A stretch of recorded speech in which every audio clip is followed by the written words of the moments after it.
ஓம் சாந்தி. 1-3-2025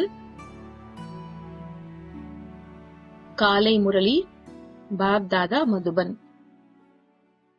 இனிமையான குழந்தைகளே, அன்பான மற்றும் அன்பில்லாத, பிரீத் மற்றும் விபரீத், இவை இல்லற மார்க்கத்தின் வார்த்தைகளாகும்.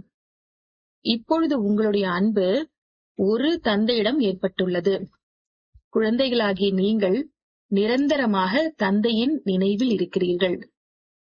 கேள்வி: நினைவு யாத்திரைக்கு எந்த ஒரு மறுபெயர் அளிக்கலாம்? பதில்: நினைவின் யாத்திரை அன்பின் அதாவது பிரீத் யாத்திரை ஆகும். விபரீத் அதாவது அன்பில்லாத புத்தி உடையவர்களிடமிருந்து பெயர் ரூபத்தில் சிக்கிக் கொண்டுவிடும் துர்நாற்றம் வருகிறது. அவர்களுடைய புத்தி தமோ பிரதானமாக ஆகிவிடுகிறது. யாருடைய அன்பு ஒரு தந்தையிடம் உள்ளதோ அவர்கள் ஞான தானம் செய்து கொண்டே இருப்பார்கள். எந்த ஒரு தேகதாரியிடமும் அவர்களுடைய அன்பு இருக்க முடியாது. பாடல்: இந்த நேரம் கழிந்து கொண்டிருக்கிறது. ஓம் சாந்தி. தந்தை குழந்தைகளுக்கு புரிய வைத்துக் கொண்டிருக்கின்றார்.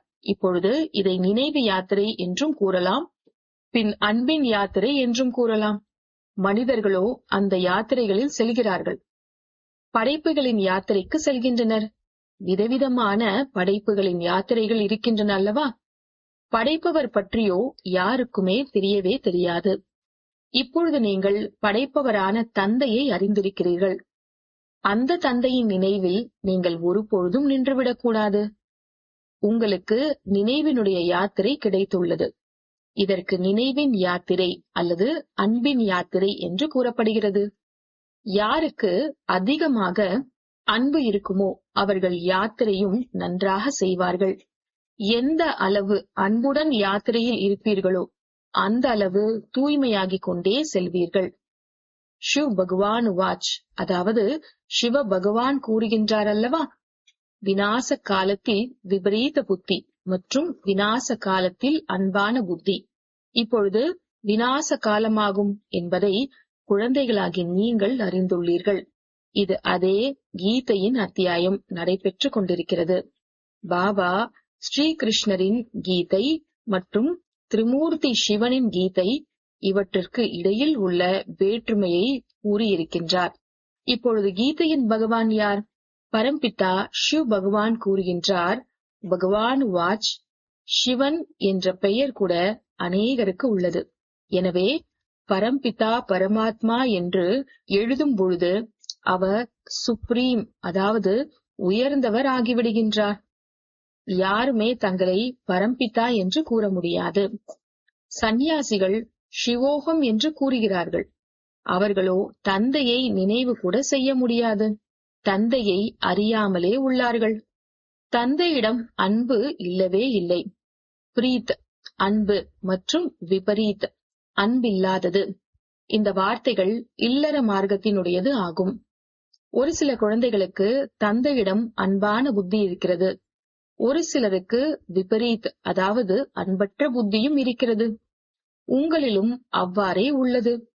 யார் தந்தையின் சேவையில் மும்முரமாக இருக்கிறார்களோ அவர்களுக்கு தந்தையிடம் பிரீத் அதாவது அன்பு உள்ளது. தந்தையை தவிர வேறு யாரிடமும் அன்பு இருக்க முடியாது. பாபா, நாங்களோ உங்களுக்கு தான் உதவி செய்பவர்கள் ஆவோம் என்று சிவபாபாவிற்கு தான் கூறுகிறார்கள். இதில் பிரம்மாவின் விஷயமே கிடையாது. எந்த ஆத்மாக்களுக்கு சிவபாபாவிடம் அன்பு இருக்கிறதோ அவர்கள் அவசியம் உதவி செய்பவர்களாக இருப்பார்கள். சிவபாபாவுடன் அவர்கள் சேவை செய்து கொண்டே இருப்பார்கள். அன்பு அதாவது பிரீத் இல்லை என்றால் விபரீத் அன்பில்லாதவர்களாக ஆகிவிடுகிறார்கள். விபரீத புத்தி உடையவர்கள் விநாசம் அடைந்து விடுகிறார்கள். யாருக்கு தந்தையிடம் அன்பு இருக்குமோ பின் உதவியாளர்களாகவும் ஆகிவிடுகிறார்கள். எவ்வளவு அன்போ அவ்வளவு சேவையில் உதவி செய்பவர்களாக ஆவார்கள். நினைவே செய்வதில்லை என்றால் அன்பு இல்லை. பிறகு தேகதாரிடம் அன்பு ஆகிவிடுகிறது.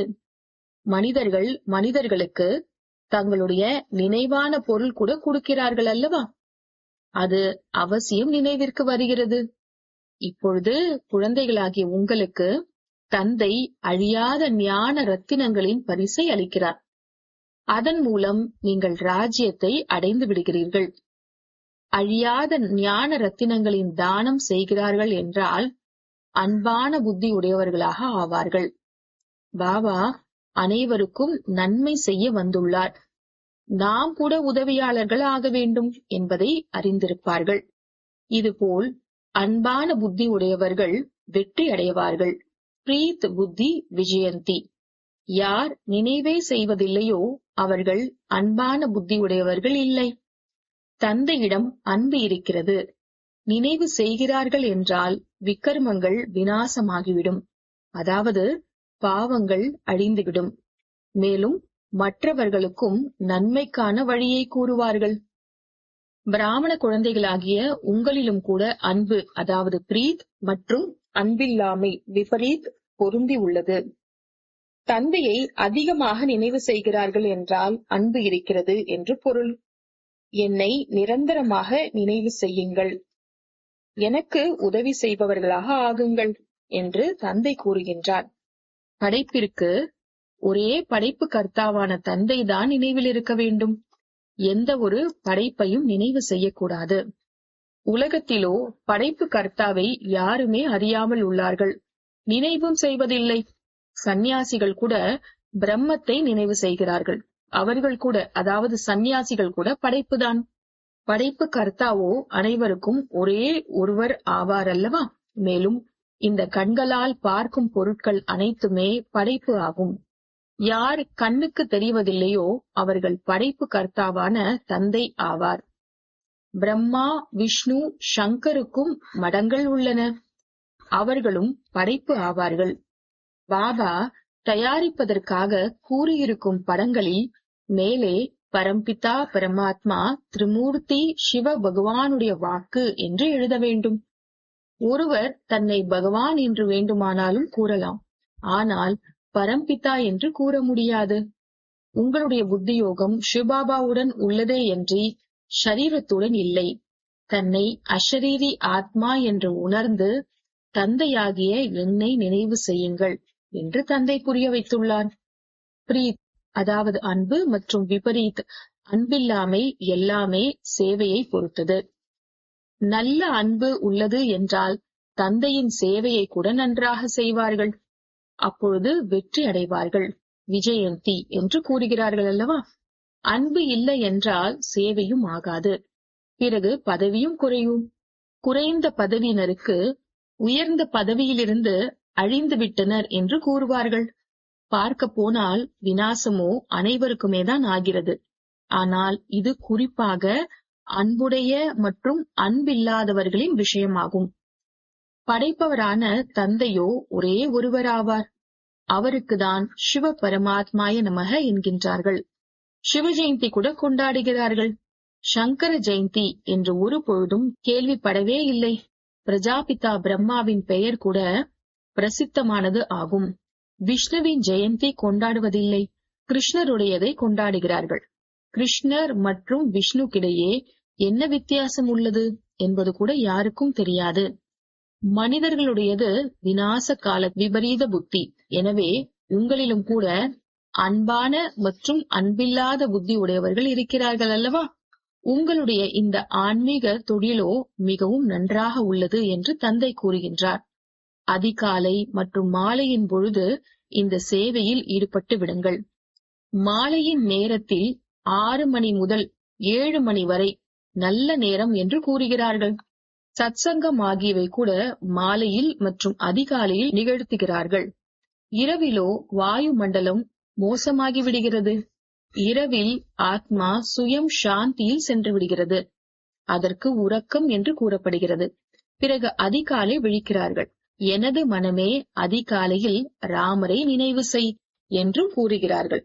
இப்பொழுது தந்தையாகிய என்னை நினைவு செய் என்று தந்தை குழந்தைகளுக்கு புரிய வைக்கின்றார்.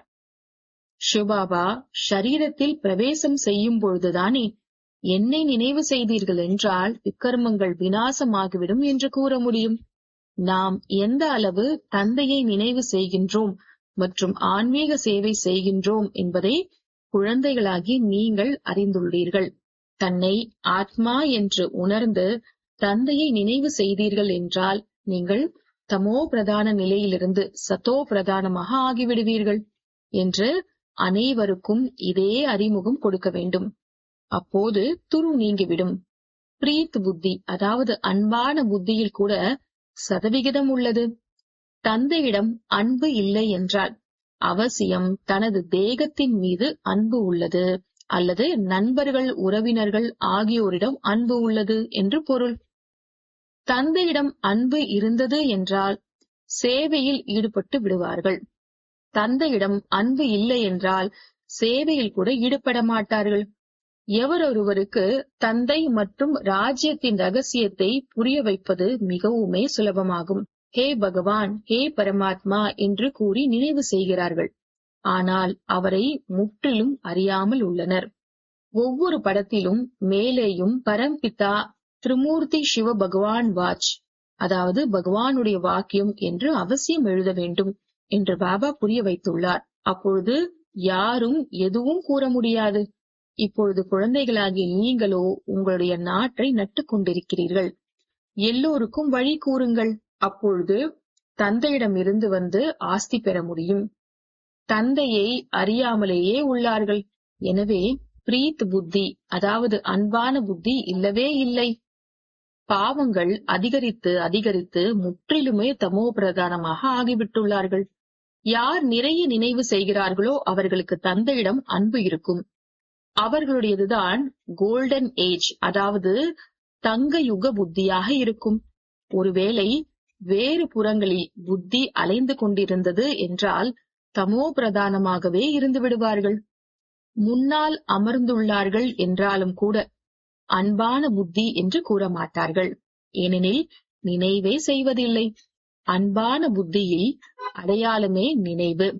அவர்கள் தாரணை செய்வார்கள், அதாவது நடைமுறைக்கு எடுத்து வருவார்கள். மற்றவர்கள் மீதும் கருணை புரிந்து கொண்டே இருப்பார்கள். தந்தையை நினைவு செய்தீர்கள் என்றால் நீங்கள் பாவனமாகிவிடுவீர்கள் என்பதை யாரொருவருக்கு புரிய வைப்பதும் மிகவும் சுலபமாகும். தந்தை ஸ்வர்க்கத்தின் அரசாட்சியின் ஆஸ்தியை குழந்தைகளுக்கு தான் அளிக்கிறார். அவசியம் சிவபாபா வந்திருந்தார். அதனால்தான் சிவ ஜெயந்தி கூட கொண்டாடுகிறார்கள் அல்லவா? கிருஷ்ணர், ராமர் ஆகியோர் எல்லோருமே வாழ்ந்து சென்றுள்ளார்கள். அதனால்தான் கொண்டாடுகிறார்கள் அல்லவா? சிவபாபாவையும் நினைவு செய்கிறார்கள். ஏனென்றால் அவர் வந்து குழந்தைகளுக்கு உலக அரசாட்சியை அளிக்கின்றார். புதியவர்கள் யாரும் இந்த விஷயங்களை புரிந்து கொள்ள முடியாது. பகவான் எப்படி வந்து ஆஸ்தியை அளிக்கின்றார்? முற்றிலுமே கல்புத்தியாக உள்ளார்கள். நினைவு செய்வதற்கான புத்தி இல்லை. நீங்கள் அரை கல்பத்தின் பிரியமானவர்கள் ஆவீர்கள் என்று சுயம் தந்தை கூறுகின்றார். நான் இப்பொழுது வந்துவிட்டேன். பக்தி மார்க்கத்தில் நீங்கள் எவ்வளவு அடி வாங்குகிறீர்கள், ஆனால் பகவானோ யாருக்கும் கிடைக்கவே இல்லை.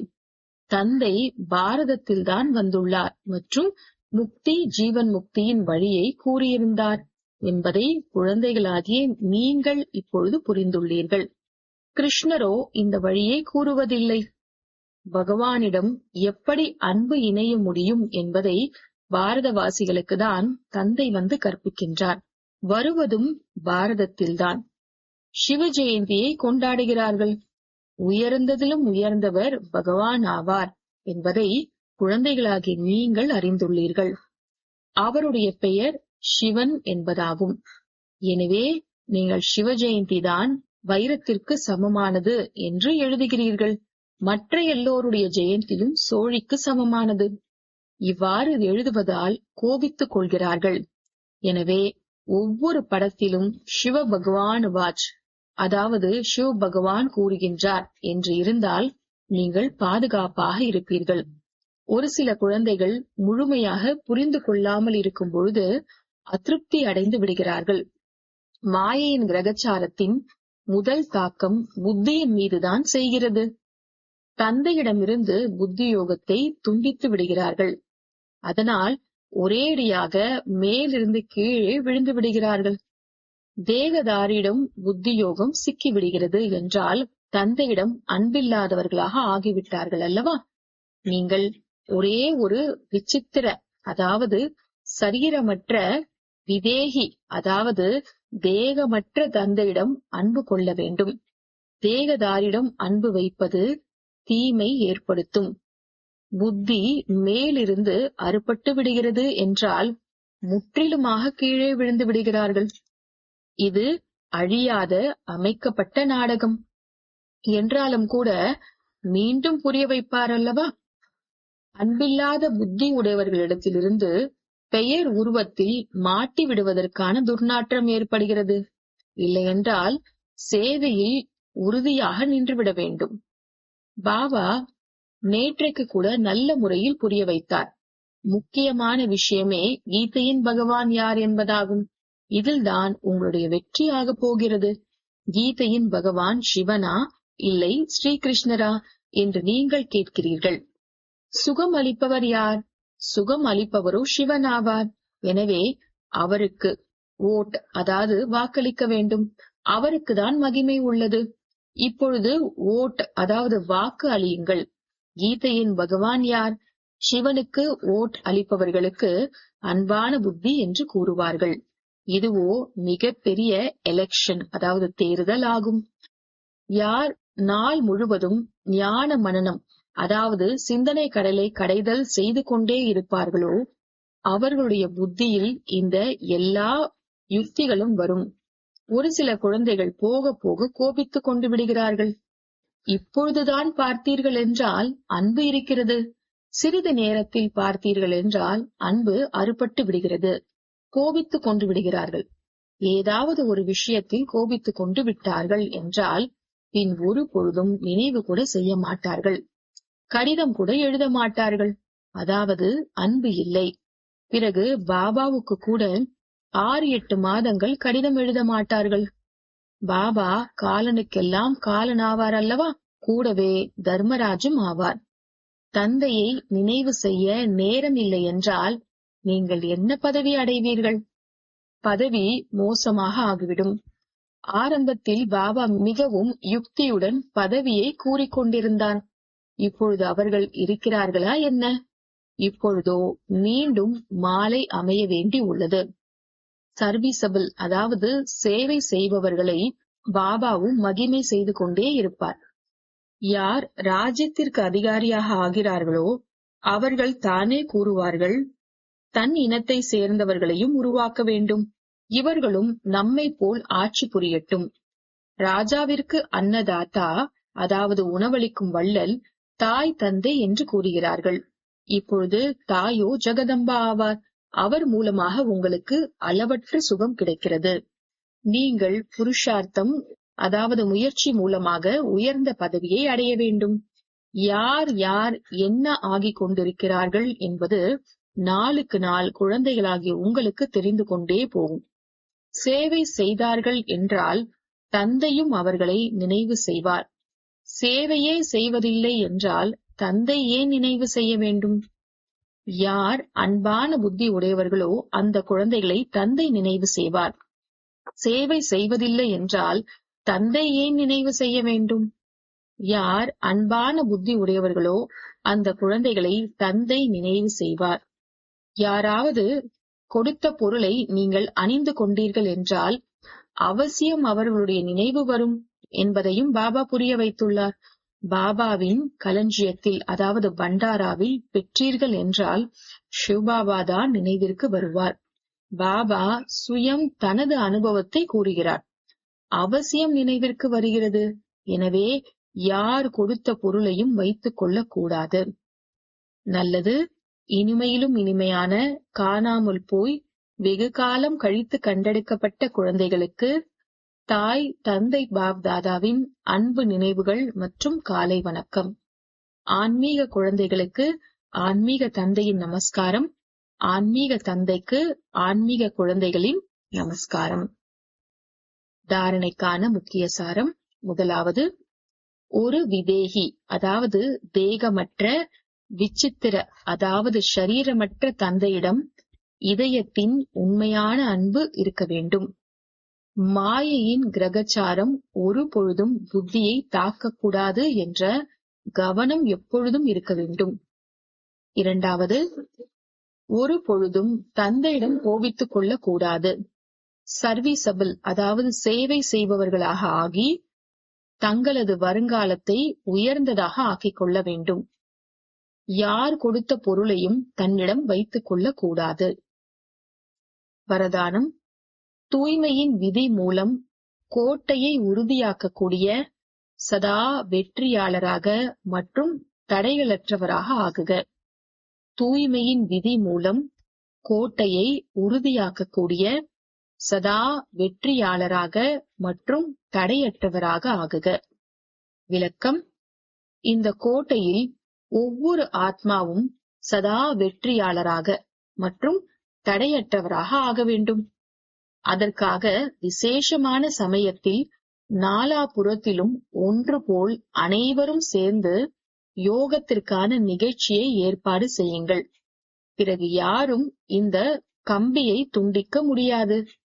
எனவே எந்த அளவு சேவையை அதிகமாக்கிக் கொண்டே செல்வீர்களோ அந்த அளவு மாயா தன்னுடையவர் ஆக்குவதற்கான முயற்சி செய்யும். ஆகையினால் எவ்வாறு எந்த ஒரு காரியத்தையும் துவக்கும் சமயத்தில் தூய்மையின் விதியை தனதாக்கினீர்களோ அதேபோல் முழு ரூபத்தில் சர்வசிரேஷ்ட ஆத்மாக்களாகிய உங்களுக்கு வெற்றியாளர் என்ற ஒரே ஒரு சுத்தமான எண்ணம் இருக்க வேண்டும். இதுவே தூய்மையின் விதி ஆகும். இதன் மூலம் கோட்டை உறுதியானதாக ஆகிவிடும். ஸ்லோகன்: யுக்தி யுக்தாக மற்றும் யதார்த்தமான சேவையின் பிரத்யக்ஷ பலன் குஷியாகும். யுக்தி யுக்தாக மற்றும் யதார்த்தமான சேவையின் பிரத்யக்ஷ பலன் குஷியாகும். அவ்யக்த சமிக்ஞை: சத்தியம் மற்றும் அன்பு நிறைந்த கலாச்சாரத்தை தனதாக்குங்கள்.